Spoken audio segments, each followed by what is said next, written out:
We're going to revisit Lagrange error bound because I want to just have a little more practice on it. Plus, I wanted to show you, after kind of doing a few homework problems, a little bit more what the actual AP test asks us to do. We know for almost certain, there's a high percentage of certainty that we're going to have a series question on the AP exam, and lots of times Part C or Part D is Lagrange error bound question. So remember, the error is finding the difference, the absolute value of the difference between the true value of the function and the approximate value that we get from our polynomial that is approximating the function. We don't care if it's an overestimation or an underestimation. That's why we just work with absolute value. So let's work a couple more examples, and then we'll do some more homework problems that feel a little bit more like what they're going to ask you on the AP exam. So here it asks us to write the second degree Maclaurin polynomial for this function, and then show that the polynomial approximates y at 1/2 to less than 1/100th. In other words, it tells us the acceptable error. And so we want to make certain that we have the acceptable error for this second degree Maclaurin polynomial. By Maclaurin, we know that we are dealing with a equals 0. So we're building around a center point of 0. So here is f of x, and I'm going to write it again where finding my derivatives will be a little bit easier. I can use the chain rule there. I need the first two derivatives. So my 1/2 pops down front. Reduce the power by 1. The derivative of what's inside is 1. So we're good there. The next derivative, power pops down front, and reduce the power by 1. So there are our first two derivatives in the output of our function, which is what we're going to need for the second degree Taylor polynomial.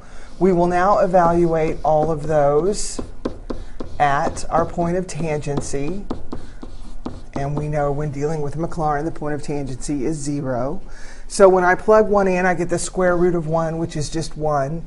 Sorry, when I plug 0 in, 1 plus 0 is 1. Square root of 1 is 1.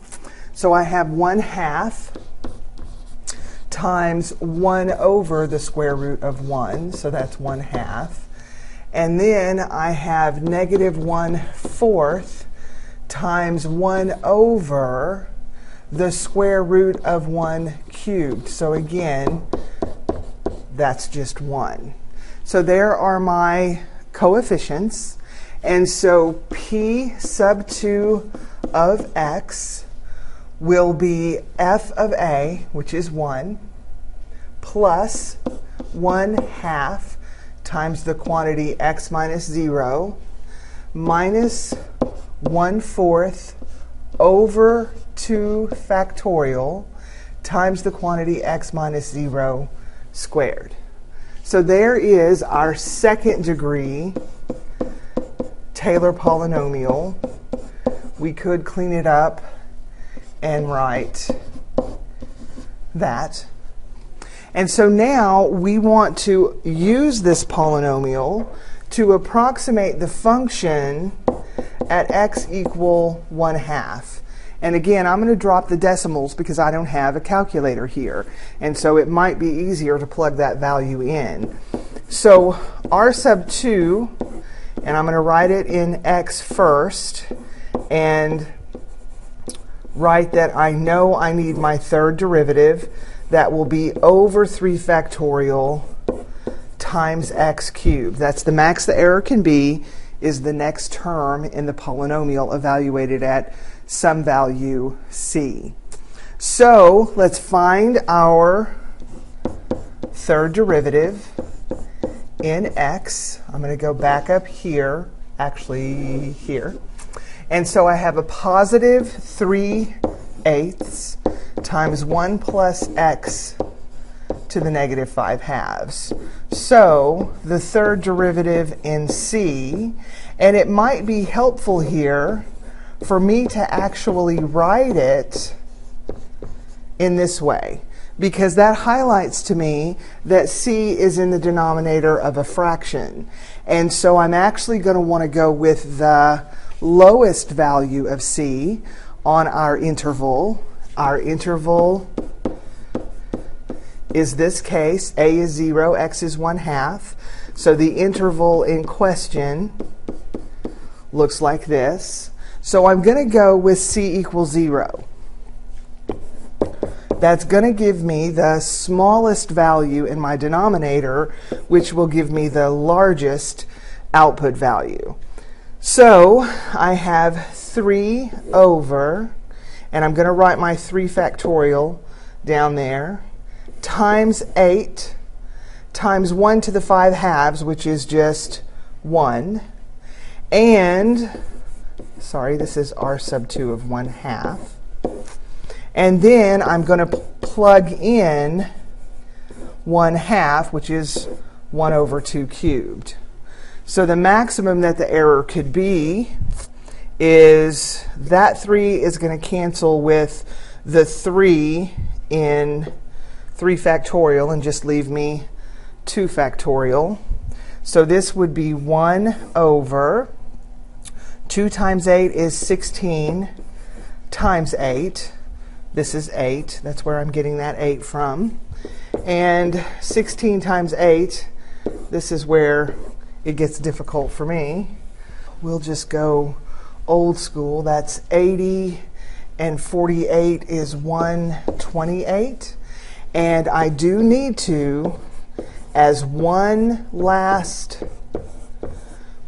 step, because it said show that it approximates it to less than 1/100th, so I need to show the AP reader I recognize that that is that relationship. So that's much more closely to what your, like part D, they would ask you maybe to build the polynomial in part A, do something else with it, who knows, in part B, and this might be part C or part D to actually show that the error is within some acceptable bound that they give you. So I just wanted to make sure you saw that. So write the third degree Taylor polynomial, p of x, p sub 3 of x, for this function, y equals e to the 2x, centered at 0, so it is a Maclaurin, and estimate the error in using x equal 2/10 or 1/5 to approximate e to the 0.4.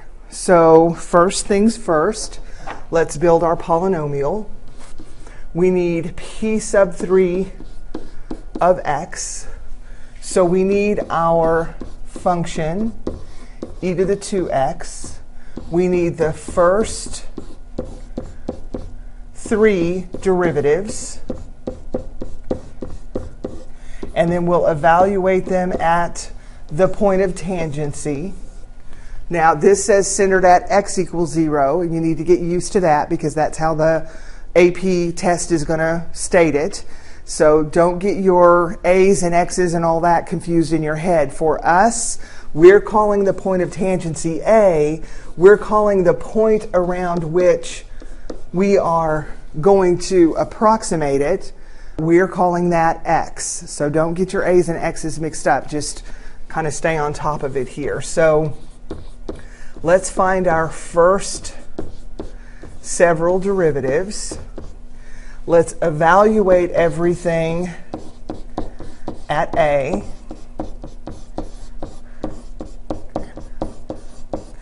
And then we can plug those coefficients into our Taylor polynomial formula that we know.